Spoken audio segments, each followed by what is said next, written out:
What's up, guys? Welcome to J.T. Engineering, and in this episode, we're going to be continuing to work on my 2.5-inch Fitchburg Northern live steam engine. In the last couple videos in this series, we've been working on the tender frame, and this is the video where we're actually going to get it all put together and finished up. So let's take a second to review what we did in the last video, and then we'll continue the build on this tender frame. Let's get going. All right, well, we have our drop pins made. We've got two of them, one for each coupler pocket. You can see here we've got our coupler pocket here. It slides down in there, threads in, and that will hold the drawbar or the coupler pocket depending on which side.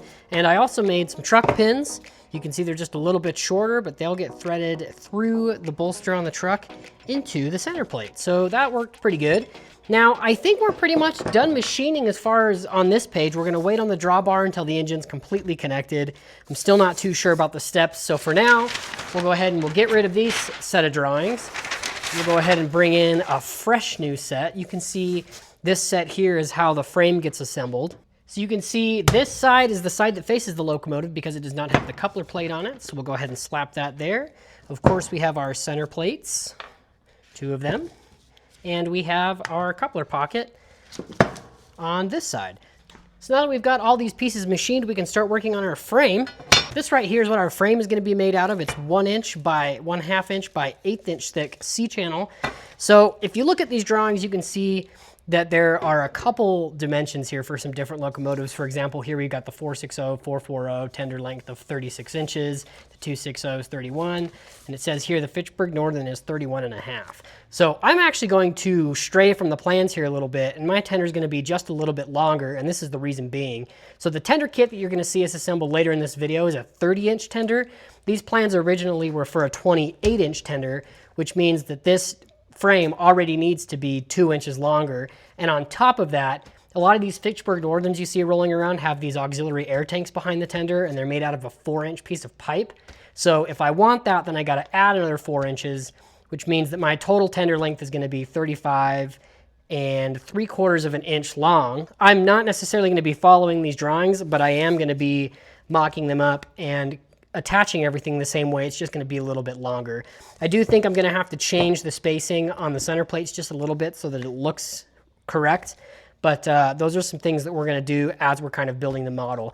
So what I'm going to do first is I'm just going to go ahead and cut my frame rails to length, and then we'll bolt the frame rails to these tender end sills here, and then we'll be able to kind of put the center plates on and slide them around and kind of figure out exactly where we want them. And then when we get them in a spot that looks good, we'll clamp them, drill the holes, and then at that point, our tender frame will be assembled. Cutting these frame rails with my electric bandsaw is super easy. I just measure twice and cut once, or measure once, cut twice. I don't know. I can't really remember. The inner frame rails are a little bit shorter than the outer frame rails, so I just made sure I was really careful when cutting these because I didn't have enough material to make any mistakes. All right, so we've got our tender frame pieces cut. You can see that I've got two that are longer than the others, and these will be the outer frame rails. So I'll go ahead and set these off to the side because I'm going to start with the inner frame rails. You can see I've got my tender end sills, and the way that I'm going to do this is I don't have a fancy drill press that I can stand this up in there and drill this out. So I'm going to clamp these two frame rails in place, and once I'm happy with it, I'm just going to use a hand drill to drill it out. Get them butted up there nice, bring in a clamp, clamp them together, making sure that they are all the way down snug against the end of the end sill. They look good on this side. Come over here, looks pretty good. I'm checking to make sure that they are flush on the bottom as well, and it looks like they are. All right, I think I'm happy with that. So I'll come in and drill one hole. I think I'm just gonna do one side at a time to make sure that everything's looking nice, and then we'll move on to our outer frame rails.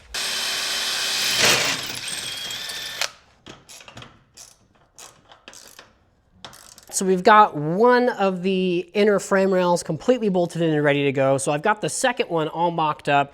But before I go ahead and drill my holes, I just wanted to double check and make sure that my frame length is correct. My machining operations to set these distances is pretty close, but I just wanted to triple check and make sure before I drilled these holes that everything lined up perfectly. That's pretty good. So I will go ahead, maybe knock that one in just a hair so that I've got the correct distance on both sides, which it looks like I do. So now that it's lined up, I'll go ahead and drill a hole through here, and then we'll be on our way to choo-chooing. We've got our center frame rails installed, so now we'll go ahead and move on to our outer frame rails. I don't know what happened, but somehow my tender ended up being 1/8 of an inch too long. I cut everything right. I think it has to do with the machine surfaces in here not being perfect, which totally checks because I don't know what I'm doing. But anyways, it looks like I'm gonna have about a 1/16 of an inch gap on each side to make up that difference of 1/8 inch, which is completely fine with me. I'm doing my best here. And there's definitely a fine line you walk between making it exactly perfect and saving yourself some time. So I'm gonna go ahead and just call it a day, split the difference on each side here, and we're ready to rock and roll. Installing the outer frame rails was exactly the same process as the inner ones. Simply drill all 4 holes and throw the bolts in and tighten it down. The process of putting the tender frame together is pretty easy once you get all the machined parts finished. All right, we've got our frame all bolted together, and I've got to say I am pretty happy with how this turned out. So now what we can do is we can set our center plate spacing. But before I do this, I did decide that I am going to put some steps on this. So what I'm going to do is I'm just going to use the castings that I have, and I'll just pull these outer frame rails out and drill my holes and tap them, and then I'll do the same thing with the steps. It should be a pretty quick process. I don't need to really machine anything except for the one surface and then drill the holes. So what I'm going to do is I'm just going to mark these outer frame rails like 1, 2, 3, 4 so I'll know they go in the right way, and then we'll just drill the mounting holes for the steps. We'll install those, and then we'll move on to our center plate spacing and get this tender frame finished up. Machining the steps for the tender was pretty straightforward since there aren't any major machining operations to complete. I started by getting them fairly straight in the vise, and then using an edge finder, I found the back edge and the sides. I'll use these edges to locate the 2 mounting holes these steps will use to attach to the frame later on. Once I had found my edges, I came in with an end mill and surfaced the top of the steps where they would mount to the frame, and then came in with an 1/8 inch drill bit and drilled the holes for my 440 mounting screws to pass through. With this complete, I removed the outer tender frame rails and drilled the mounting holes using a 440 size tap drill for the tender steps according to the plans. Once that was complete, I could remove the frame rail, tap the mounting holes with a 440 tap, and reinstall the outer frame rails to the frame assembly. Now we could move on to mounting the truck plates to the bottom of the frame. Since my tender frame was about 6 inches longer than what the plans called for to accommodate the longer tender tank and the cosmetic air tank that will be on the back, I needed to basically make up my own measurements here for where to mount the center plates. To do this, I referenced some plans I had laying around for the Allen 10-wheeler and the Allen Mogul, and kind of interpolated the measurements between all 3 designs that I had and came up with a pretty good ballpark figure. So I've got these trucks set on the center plate at 7 1/4 inches back from the front of the coupler or the tender end sill, and I think that I like that spacing. So now what I'll do is I'll pull the trucks off. They're not bolted on or anything, they're just sitting on top, and we'll start drilling our holes and get these center plates permanently mounted. So after about 5 minutes of kind of adjusting this and checking it out, it looks like I've got all my measurements right where I want them to be. You could drill these holes on the mill if you want, but I just decided I didn't want to and that this is most likely adequate. So with these clamped down, what I'm going to do is I'm going to take the same drill bit size, which was a number 11, and I'm just going to come in here and mark my hole. Just spin it enough that it leaves a little dimple in the metal below.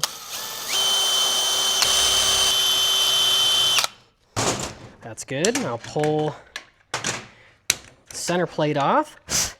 And now what I'm going to do is I'm going to come in here and drill out these holes to a 1032 tap drill size, and everything should mount up nicely. Now that I had my holes marked, I easily drilled all 4 of my holes and came back through and tapped them with 1032 threads. After this, I repeated the same step on the other center plate. With all of our holes drilled and tapped, I screwed the plates to the frame using 1032 Allen head screws. All right, well, we got the frame done, so I think now we're ready to put the trucks on and check our coupler height and see how she looks. So we'll go ahead and get rid of the frame here. We'll go ahead and clear off the table.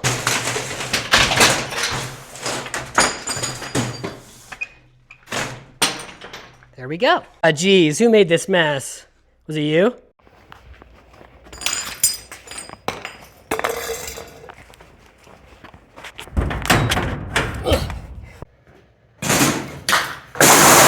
See how she works. Grab our tender frame, set her over there, set it on, no, set it on, no. a week. I'm a weak pumpkin.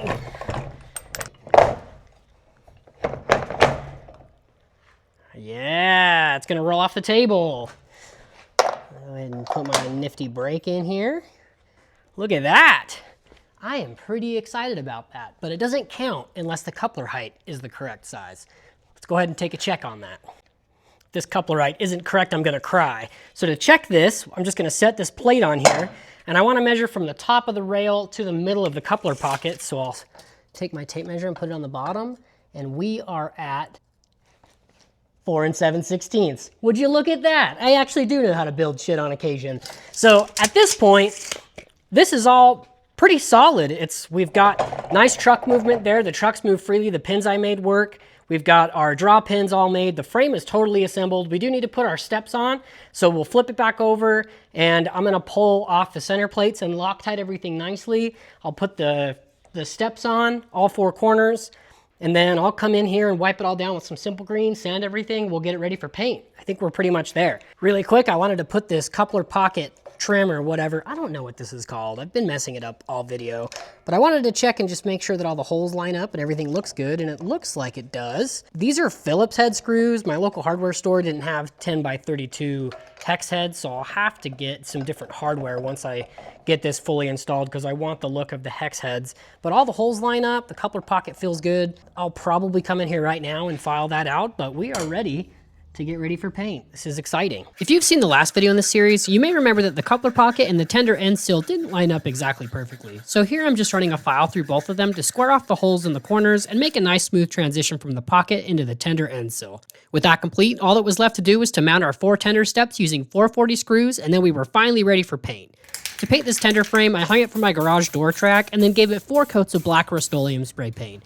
Once it was fairly dry, I took it outside to cure the rest of the way. Now we can start working on the tender decking. To do this, we needed to go to one of my favorite stores in the state of Utah, Macbeth's Hardwood. I wanted to make the tender deck out of mahogany, and this is the best place to get nice wood. While mahogany isn't prototypical for tender decking, I would like to make this locomotive as beautiful as I possibly can, so I definitely won't be skimping when it comes to the woodwork on this project.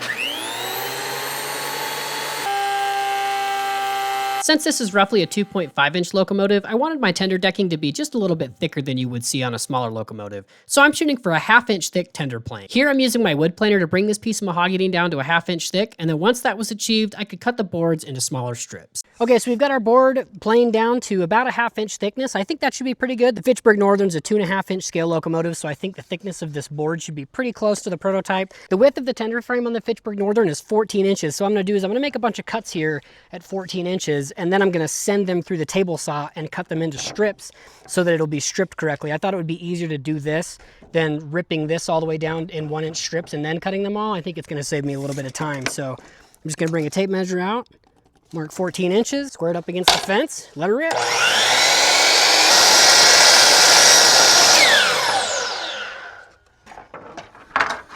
All right, check our little piece here.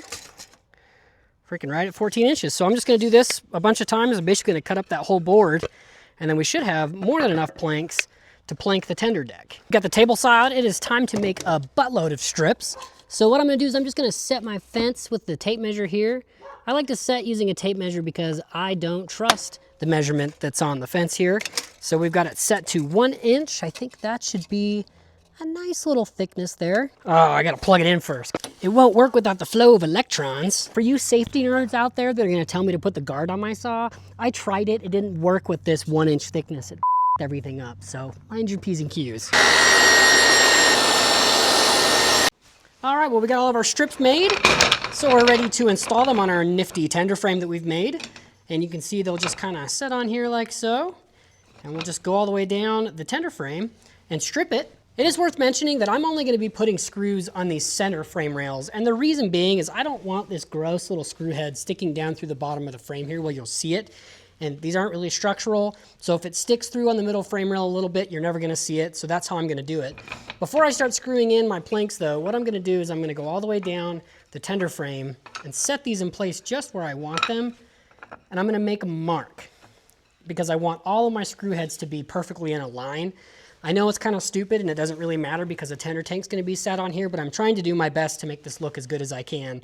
So I'm just going to set all of these on here, get them all lined up just how I want it, and then I'll make a mark in the center of each of these frame rails, and then we'll come in and we'll pre-drill, we'll countersink, and we'll drop our screws, and we'll be on our way. So I've got all my planks set down where I want it. I put this clamp on here just to keep everything from moving around. There's enough pressure this way that it's not really moving a whole lot, so that's exactly what I want. So now what I'm going to do is I'm just going to measure on each side of the tender 3 3/8, which is the dimension to the center of those inner frame rails. 3 3/8, and I'm going to take a straight edge and just make a line all the way down these planks that marks the center of my inner frame rails, and I'm going to do this on both sides, and then that will give me a nice straight line that the screw heads will follow.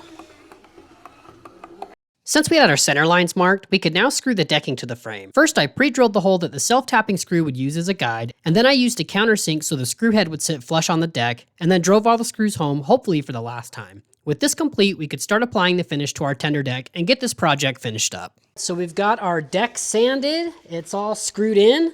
All that's left to do is to put a little bit of finish on it. For the finish, I'm just going to be using teak oil. I like teak oil because over time, if it gets crappy, you just wipe some more teak oil on. It's not like polyurethane where it turns into a yellow mess and you got to stand it all down and blah, blah, blah, blah, blah. So I'm going to just be using teak oil because I think it's easy and it'll look nice. And to apply it, I'm just got an old kitchen rag. I'm just going to let it soak into the rag a little bit. I'm just going to go down and really scrub it in. You can see when I apply that teak oil how it really just lights up that grain. This is gonna be a beautiful deck. It's a little bit of a shame that 90% of it's gonna be covered by the tender body, but that's okay. The part that you can see is gonna look gorgeous. Applying teak oil is pretty easy. You can just wipe it on with a cloth like I'm doing here, or you can use a roller and a brush. I ended up applying about 3 coats of this stuff. I could tell that each coat was absorbing into the wood as I was applying, so hopefully this will give me a nice finish once everything's dried. All right, we got about 3 coats of teak oil on here, so we'll let this dry all the way. We'll throw the trucks on and we'll wrap the video.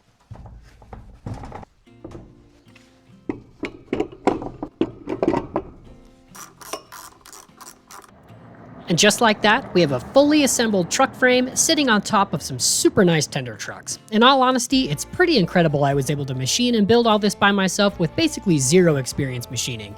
I was hoping to prove on my YouTube channel that even a beginner machinist with just a little experience could build a live steam engine as long as they took the time to learn and are okay with making some mistakes for the sake of learning.